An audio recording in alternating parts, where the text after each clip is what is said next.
पहले हम बात करेंगे राजधानी दिल्ली की। आखिर दिल्ली में हो क्या रहा है? दिल्ली एक बार फिर से शर्मसार हुई है। आज सुबह एक नॉर्थ ईस्ट के युवक का शव मिला है। मुनीर का इलाके में संदिग्ध हालत में ये लाश मिली है। इसके अलावा कुछ और भी घटनाएं हैं जिसने दिल्ली को शर्मसार किया है। आपको 3 तस्वीरें इस वक्त हम दिखा रहे हैं। पहली तस्वीर छेड़खानी से दिल्ली में हुई मौत की है। छेड़खानी से तंग आकर एक लड़की ने यहां खुदकुशी कर ली है। दूसरी तस्वीर दिल्ली में नॉर्थ ईस्ट छात्रों के मौत की है। 24 घंटों में नॉर्थ ईस्ट के तीसरे युवक की लाश बरामद की गई है। दिल्ली के पहाड़गंज में रेप की वारदात हुई है। भाई के दोस्त पर वारदात के आरोप लगे हैं। और सबसे हैरानी की बात यह है कि बीते 24 घंटे में तीसरी घटना है जहां पर नॉर्थ ईस्ट के ही छात्रों के साथ इस तरह से अपराध का मामला सामने आया है। तो सवाल यही उठता है कि आखिर राजधानी दिल्ली में हो क्या रहा है। पुलिस का कोई डर खौफ यहां पर ऐसा लगता है लोगों को नहीं रह गया है।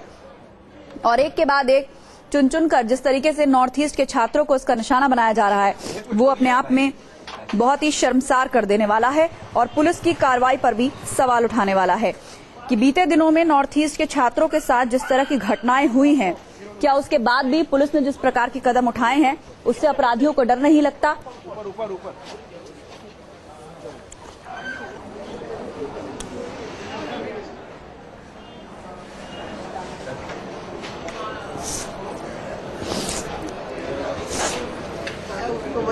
लेके जाऊंगी जैसे भी होता है।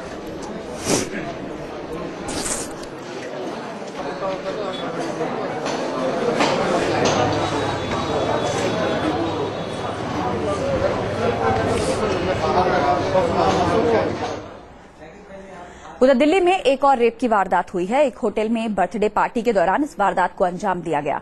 मेडिकल रिपोर्ट में रेप की पुष्टि हुई है। भाई के दोस्त पर रेप के आरोप हैं। मामले में एक शख्स को गिरफ्तार किया गया है, लेकिन मुख्य आरोपी अभी भी फरार है। घटना दिल्ली के पहाड़गंज इलाके की है। पीड़ित लड़की ने मामले में पुलिस की कार्रवाई पर सवाल उठाया है। दिल्ली के पहाड़गंज की घटना है जहां पर बर्थडे पार्टी में शामिल होने गई एक लड़की को निशाना बनाया गया और ये आरोप खुद लड़की के भाई के दोस्त पर लगे हैं। मेडिकल टेस्ट में भी रेप की पुष्टि हो चुकी है।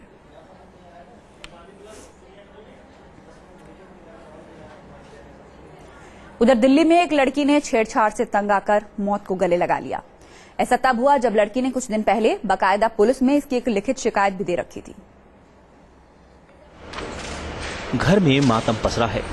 मां की आंख से झरझर आंसू बह रहे हैं। पिता का रो रो कर बुरा हाल है।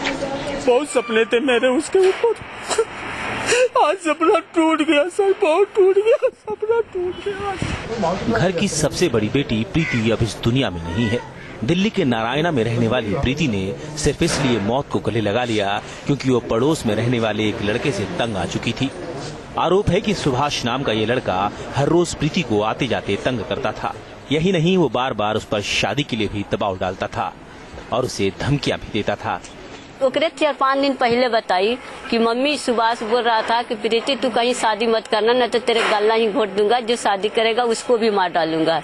तो मैं उस लड़के को बुलाई, यहीं पे गाड़ी खड़ा करता है, तो मैं अपनी छोटी वाली लड़की को भेज के उसको बुलाया, कहीं कि देख तेरे जैसे ड्राइवर से तुम लोग के घरे दारू का भाटा चलता है और तू क्या सोच रखा है जे मेरी लड़की से तू ऐसे बोला है। पूजा इंस्टीट्यूट से कॉमर्स की पढ़ाई करने वाली प्रीति पढ़ने में काफी होशियार थी। लोहा मंडी के इस छोटे से मकान में प्रीति ने तमाम सपने पाल रखे थे। घर वाले अपनी लाडली बिटिया के हर अरमान को पूरा करने में लगे थे, लेकिन ऐसा मनहूस दिन भी आएगा इसका तो किसी को गुमान भी नहीं था। वाइफ जो है सिलाई कर रही थी, तो सिलाई करके पेट वोट पालते थे। वो 12 में पढ़ती थी। अब समझ सकते हो कि एक कोर्स का 500-500 रुपये ट्यूशन का होता है। और बहुत ब्रिलियंट हमारी वो छात्री थी, बहुत ब्रिलियंट हमारी वो लड़की थी। उसी की वजह से जो है आज मैं कंधों पे लोहा ढो ढो कर उसको पढ़ा रहा था सर। प्रीति छेड़छाड़ से किस कदर परेशान थी इसका अंदाजा इसी बात से लगाया जा सकता है कि कुछ दिन पहले ही उसने नारायणा थाने में 18 नवंबर को एक शिकायत भी दी थी जिसमें उसने अपना दर्द बयां किया था। शिकायत में प्रीति ने लिखा था, मेरा नाम प्रीति चौरसिया है। मैं भोलानाथ चौरसिया की बेटी हूँ। मैं Y21 लोहा मंडी नारायण में रहती हूँ।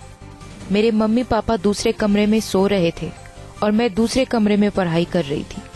तभी 11:30 बजे सुभाष नाम का लड़का मेरे घर में आया। उसने मुझसे शादी के लिए कहा, लेकिन मैंने इनकार कर दिया। उसके बाद उसने मुझे थप्पड़ मारा, मेरा मुंह बंद कर बेड पर गिरा दिया मैं उसे पहले से जानती हूँ और वो लंबे वक्त से मुझे परेशान कर रहा है। हैरत की बात यह है कि पुलिस ने इस मामले में केस भी दर्ज कर लिया था, बावजूद इसके सुभाष की हरकतें कम नहीं हुई। नतीजा ये हुआ कि प्रीति घर में सबको बिलखता छोड़कर इस दुनिया से ही दूर चली गई।